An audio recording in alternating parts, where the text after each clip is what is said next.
안녕하십니까. 매일 아침 조간신문의 주요 기사를 딱딱 풀어서 해석해 드리는 조간 딱풀 9월 5일 목요일에 인사드립니다. 오늘 신문의 일면 톱들은 모두 다 연금 개혁안입니다. 21년 만에 정부가 개혁안을 내놨죠. 물론 민주당이 또 반대를 하고 있어서 이게 현실화될지는 미지수입니다. 지금부터 여야 사이에 뭐 대화도 있을 테고 또 충돌도 있겠지만 개혁을 그렇게 만만히 볼 수는 없는 것이죠. 자, 어쨌든 시작은 했습니다. 조선일보와 동아일보 일면 톱 기사입니다. 21년 만에 정부가 연금 개혁안 냈다. 국민연금 4%포인트 더 내고 2%포인트 더 받는다.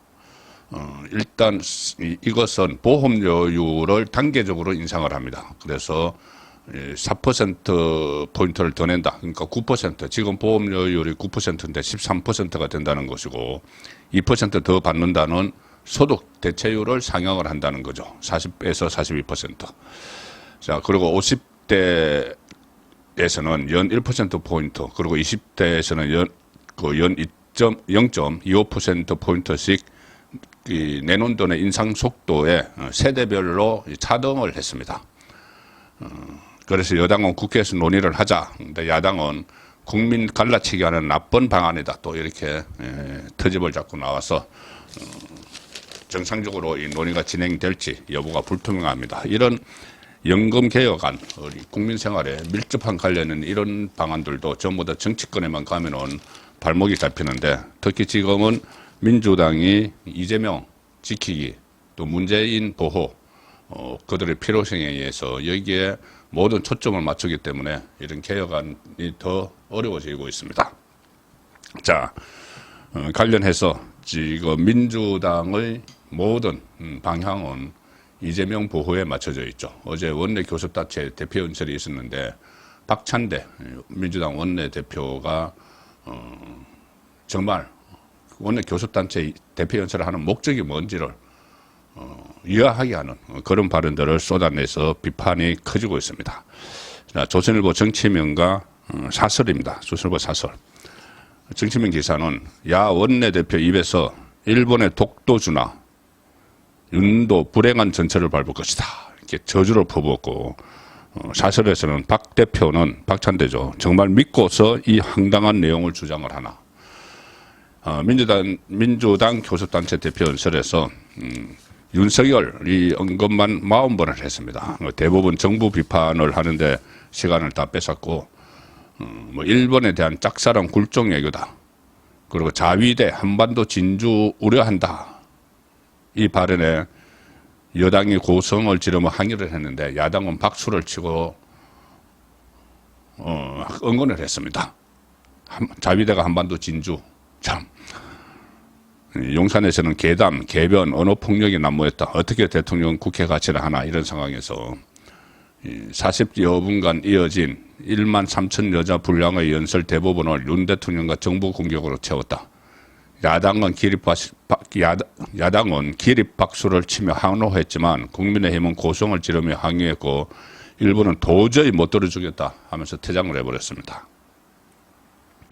뭐 헌법 수호 의지가 없다, 뭐 이런 이야기하고 대통령 탄핵을 암시하는 표현도 나왔다. 박찬대가 우리 국민은 불이한 권력을 그냥 두고 보지 않았다. 계속해서 민심을 거역한다면 윤 대통령도 결국 불행한 전철을 밟게 될 것이다. 이 협박을 하는 거죠. 박근혜 전 대통령 탄핵 사례를 은근히 끄집어내서 지금 협박을 하는 상황입니다. 대국민 협박이라고 저는 봅니다. 자, 이 사설 내용은 박찬대는 정말 믿고 이 황당한 내용을 주장하나. 자, 박찬대 어제 교섭단체 대표연설에서 이런 말을 했습니다. 윤석열 정부가 일본의 독도마저 내주고 자위대가 한반도에 진주하지 않을까 우려가 커지고 있다. 누가 그런 우려를 하고 있습니까, 지금? 자위대 한반도 진주, 이 언급이 나올 때 민주당 의원들은 손뼉을 쳤다. 이재명도 지난해 자위대 군합발 어쩌고 그렇게 이야기하면서 일본 군사력이 한국을 침범할 수 있다는 이 황당한 주장을 했었죠. 자, 그런데 이건 이제 객관적인 팩트를 이 사설에서 적시를 했습니다. 미국 조사기관이 발표한 세계 군사력 순위로 보면은 군사력, 한국은 영국을 제치고 세계 5위에 올라 있습니다. 일본은 7위. 수십 년간 우리나라가 피나는 무기 개발, 실전 응용 능력이 축적돼서 유럽 군사 강국을 능가하는 첨단 무기 제조국이 됐죠. 지금 수출도 막 합니다. 세계 5위의 실질적 군사 강국이 앉아서 외국의 국토를 점령당한다는 것이 상상할 수 있는 일인가? 만에 하나 일본 군함이 독도 영해를 넘어 접근하면 우리 해군과 공군의 대함 미사일, 잠수함의 어뢰에 의해 모두 수장될 수밖에 없다. 일본 자위대는 한국 땅에 상륙 자체가 불가능하다. 무엇보다 일본엔 상륙할 군대도 없다. 이런 현실을 정확히 모를 가능성도 있다. 민주당 박찬대가 원래 워낙 이런 군사력 이런 데는 관심 없으니까. 그래도 일본 자위대가 독도를 점령하고 한국이 상륙한다는 따위의 상상이 만화 같은 얘기라는 사실을 저들도 모를 리가 없다. 그런데 이런 주장을 계속하는 것은 이 한국 정부가 스스로 일본에 우리 국토를 내준다고 말을 하고 싶은 것일 수도 있다. 이게 그 이야기겠죠. 정권 경쟁을 하는 입장이라고 해도 정부가 외국에 영토를 그냥 내주려 한다는 주장은 혹세무민일 뿐이다. 지금 우리나라 1인당 국민소득도 일본을 앞질렀습니다. 이 상황에서 그런 나라의 정치인이 마치 100년 전 약소국 국민이 된 듯한 은행을 하는 것을 보면은 참 부끄러울 따름이다. 이게 지금 민주당 원내대표의 수준입니다. 이재명 방탄을 위해서 혹세무민하고 선전선동하고 그러는 민주당이 막아야 할 또 하나가 생겼죠. 문재인 수사 최강도로 압박을 하고 있는데 검찰이 조만간 문재인을 법정으로 불러냅니다. 법정으로 불러냅니다. 자, 무슨 그 이유인지 중앙일보 신명기사입니다. 검찰 사위 의혹의 키맨 정인신문에 문재인 전 대통령도 부른다. 9일 전 청와대 행정관 조사 예정. 문재인도 법정 출석할지는 미지수. 이게 무슨 이야기냐 하면은 일단 그 형사소송법에 따르면은 공판기일 전 정인신문이라는 게 있습니다. 그때 서종욱 변호사가 지난주 법대로에서 한번 설명을 들었죠. 그래서 문재인은 사실상 이 지금 피의자로 적시되어 있지만 검찰 조사에서 피고인 신분이다. 이런 이야기도 그때 들었습니다. 그 이야기인데, 이 공판기일 전 정인신문이란 것은 범죄 수사에 없어서는 안 될 사실을 안다고 명백히 인정되는 사람이 출석, 진술을 거부할 때 검사가 공판 기일 전에 판사에게 한 차례 정인 신분을 청구할 수 있는 제도다. 그러니까 그 검찰 조사에서 응하지 않고 불출석하거나 아니면 출석해도 묵비권을 행사하고 그런데 이 사람의 진술이 절대 필요하다. 수사를 진행하는 과정에서 그런 경우에 이 사람을 법정에서 법원에서 이 사람의 입장을 확인하는 겁니다. 그 나중에 재판 자료로 삼는 거죠. 법정에서 또 뭐 묵비권을 행사한다든가 그러면은 그걸 나중에 재판할 때 불리하게 되겠죠. 그 재판 그 자료를 삼기 위해서 미리 이 공판 기일 전 정인 신문을 하는 겁니다. 그 공판 기일은 기소를 해서 법원에 넘기고 나서 하는 건데 그 공판 기일을 잡는 건데 그 전에 일단 정인 신문을 확보를 해야 되는데 자, 명백히 이 범죄 수사에 없어서는 안 될 사실을 안다고 명백히 인정되는 사람이 누구냐? 이 사람은 신모 씨라고, 신모 씨는 전 청와대 민정수석실 행정관인데 이 사람이 친인척을 관리를 했습니다. 그러니까 문다해 태국 이주 이런 걸 다 알고 있는 사람이죠.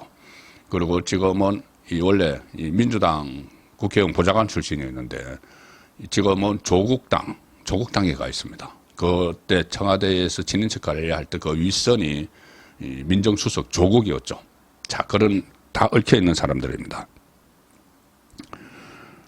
서창호 씨 사건을 수사 중인 전주지검이 오는 9일 서울 남부지법에서 열리는 제1회 공판기일 전 정인신문에서 전 청와대 민정수석실 행정관 신모 씨를 조사할 예정이다.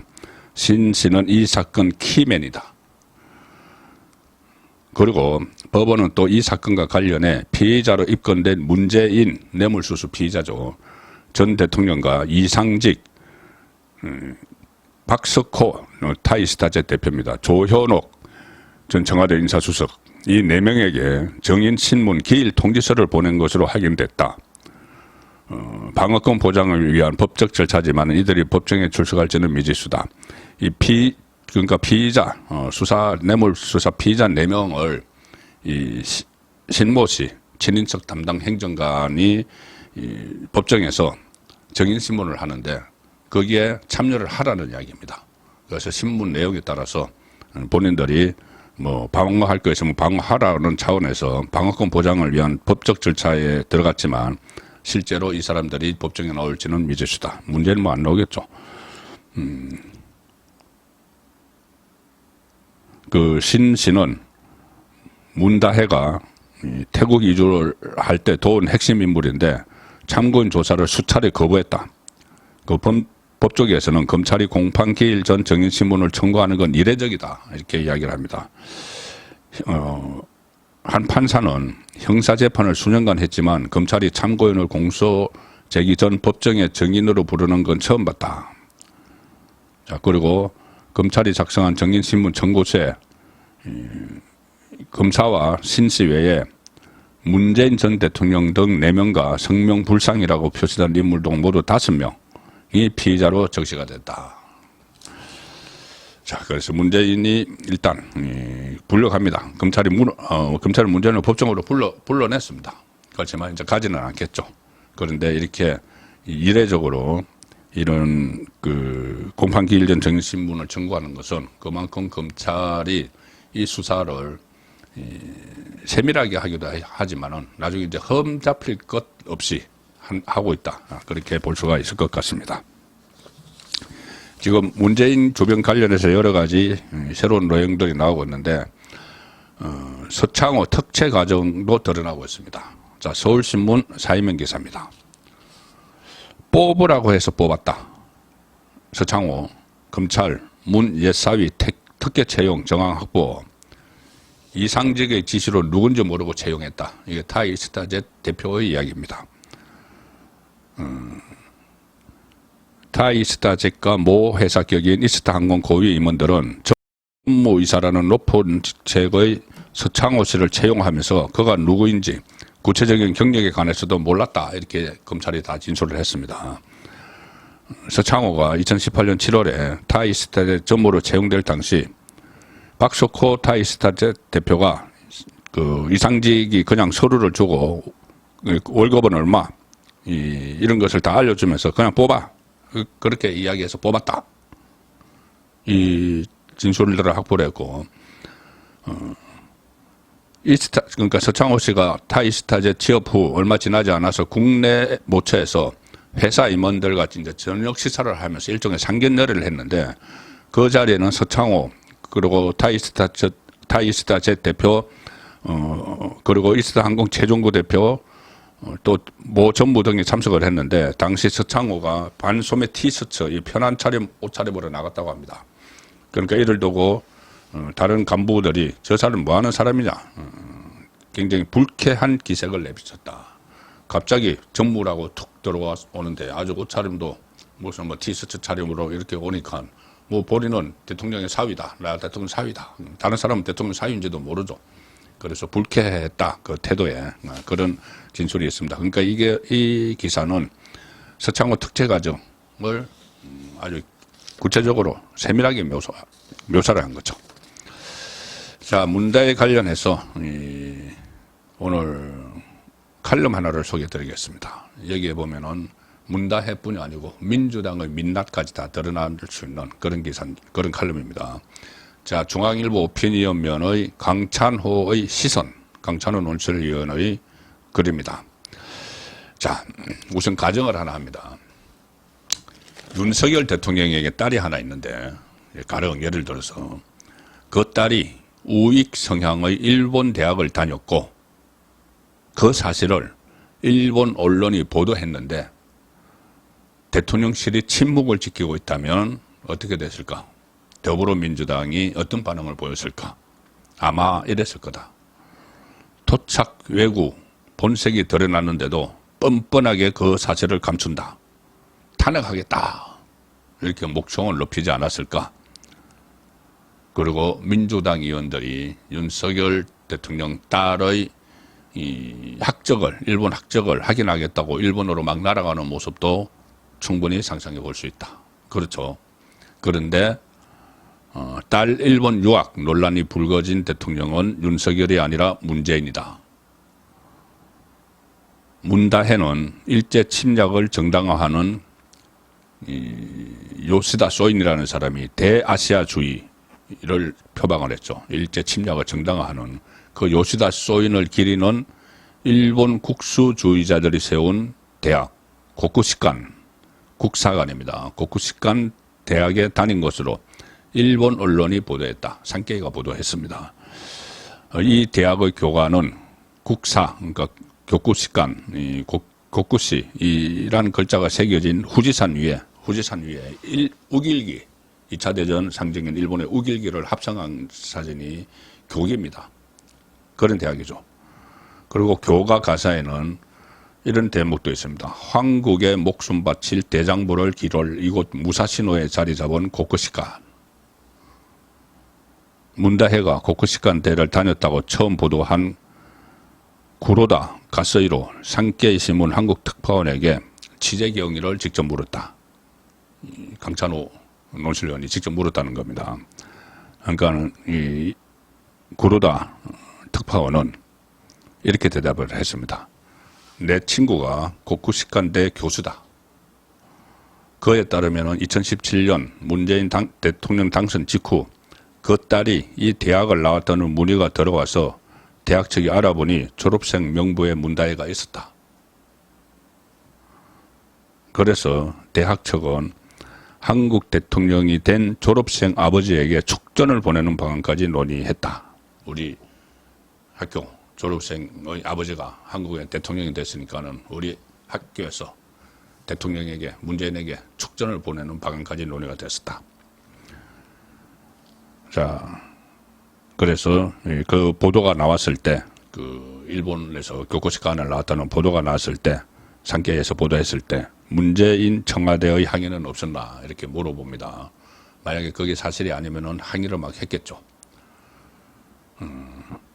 그런데 구르다 가서이로 특파원은 문다해 관련 글을 2번이나 썼다. 한 번은 일본 대학 다녔다고 썼고 두 번째는 고쿠시칸 다녔다고 썼다. 문재인 정부는 2글에 전혀 반응하지 않았다. 기사는 100% 사실이다. 이 강찬호 논설위원이 문재인 정부 시절 청와대에 문다해가 일본 대학 나왔다는 보도가 사실인가 이렇게 질문을 넣었다고 합니다. 그런데 오랜 시간이 걸린 뒤에 돌아온 답은 확인이 안 된다. 자기 대통령 딸 대학이 어디 나왔는지 확인이 안 된다. 청와대가 확인 못할 리는 없으니까 확인을 안 하겠다는 얘기로밖에 들리지 않는다. 그렇죠.